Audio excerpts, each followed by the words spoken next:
Nazigate. That's right. I'm sure you've heard about it by now. This actually happened in Canada of all places. We allowed a actual Nazi to get 2 standing ovations in the House of Commons by all the MPs. All right. So how did this happen, and what are my kind of thoughts on it, and what are my observations? Well, let me unpack a few ideas. First off, according to our Prime Minister, he had no knowledge of this. He wasn't aware of the fact that this happened. And he has thrown the Speaker of the House of Commons under the bus and said, hey, it was a speaker's fault. It was all these other people whose fault it was. All right, let's say for a moment we'll give him the benefit of the doubt. What does that say about our parliamentarians and our leaders? You're telling me that amongst all of them, the PMO's office, the Speaker, and all the staff he has, nobody could figure out they were letting in an actual Nazi and giving him 2 standing ovations? And let me ask you, if this is how competent they are when it comes to this and vetting this information, which it seems like independent journalists or people on Twitter figured out, how credible are they when it comes to any other information related to anything else? How credible are they when they tell you that vaccines are safe and effective? How credible are they when they tell you that, yes, your children need to transition? How credible are they on anything? What can you trust them with? If these nincompoops can't seem to get this basic aspect right, we're going to trust them with everything else, where I'm going to trust them on the climate, and they're going to be able to tell me equivocally what's right and what's wrong? Seriously? Okay, so putting that aside for a minute, let's look at how this is a good illustration of a principle that the far left, the ruling class like to live by. And that is, it's not hypocrisy, it's hierarchy. All right, let me unpack that. Can you imagine if this had happened under a conservative government? Okay, let's take somebody who's mildly conservative like Pierre. And imagine that he had welcomed an actual Nazi into the House of Commons and they had 2 standing ovations for him. Now, he could have easily used the same defense. Oh, it wasn't me, it was the Speaker, even though the Speaker was from the same party, but that defense wouldn't have flown.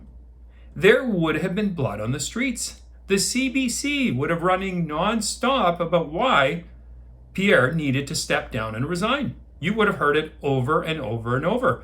Even if they had given him the benefit of the doubt and said, Pierre, obviously he didn't know, they would have said the PMO's office should have known. They should have known. That would have been the reality. Now, can you imagine if it was somebody even more conservative? So let's say somebody like Maxime Bernier, and that had happened with him. Oh, not only would they have asked him to step down, they would have run him out of the country. They would have obviously revoked his citizenship, and he would have been labeled a Nazi for the rest of his life. Now, I'll give you the ultimate individual. What if it had been Donald Trump? Imagine that he's president and he welcomes in and celebrates at the State of the Union an actual Nazi or a white supremacist. Can you imagine what would have happened to Donald Trump? The media, the frenzy would have been unimaginable. They would have wanted him hung on the guillotine. They would have said, off with his head. That's what they would have done. But nary a peep about Trudeau. I don't see mainstream media decrying all of this. I don't see activist group all up in arms on the streets decrying the fact that here we had an actual Nazi who was celebrated in our House of Commons.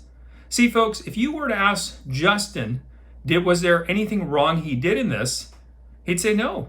He wouldn't see the hypocrisy. You could say to him, wait a minute, you called out people that were in the truckers' convoy Nazis because one individual or one situation where there was a Nazi flag flown by God knows who was there, and you labeled the entire group Nazis. How is that reasonable when you actually welcomed an actual Nazi into Ottawa? Shouldn't all Liberal MPs now be accordingly labeled Nazis? Well, he'd say no, of course not. That's not correct. Why? Well, it's not hypocrisy when I do it, Justin would say. It's just hierarchy.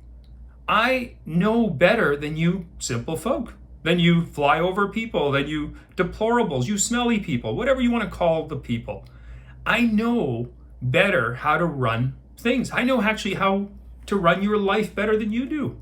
You are actually imbecilic morons, and your only responsibility is to pay taxes.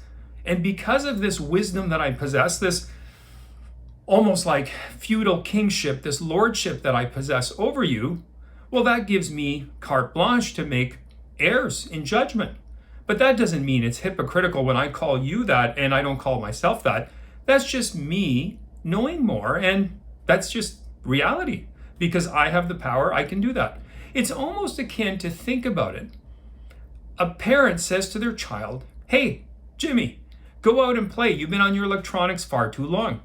And Jimmy looks up at Dad and says, "Hey, Dad, you haven't gone out to play. You've been on TV the whole time."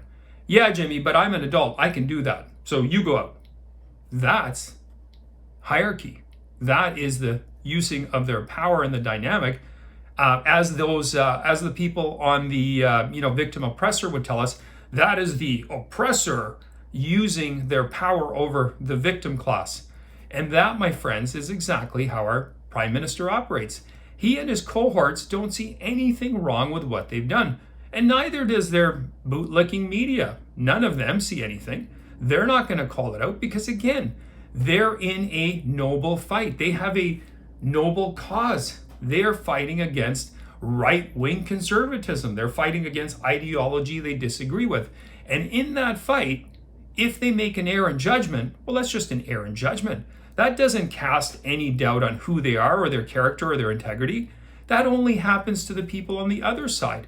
If, heaven forbid, they make one simple mistake, they're castigated to the hinterlands for the rest of all of eternity. And they are to be a pariah, a social pariah. Anyway, don't worry, don't get frustrated when you see this happen. Just remember, it's always hierarchy, it's never hypocrisy. Anyway, I thank you for watching. I do appreciate it. Please post any comments you have in the comment section. You can also follow me on my Rumble, my Locals account. And if you haven't yet subscribed to my channel, please do so. And you can, like I said, chime in, share your comments. See you next time.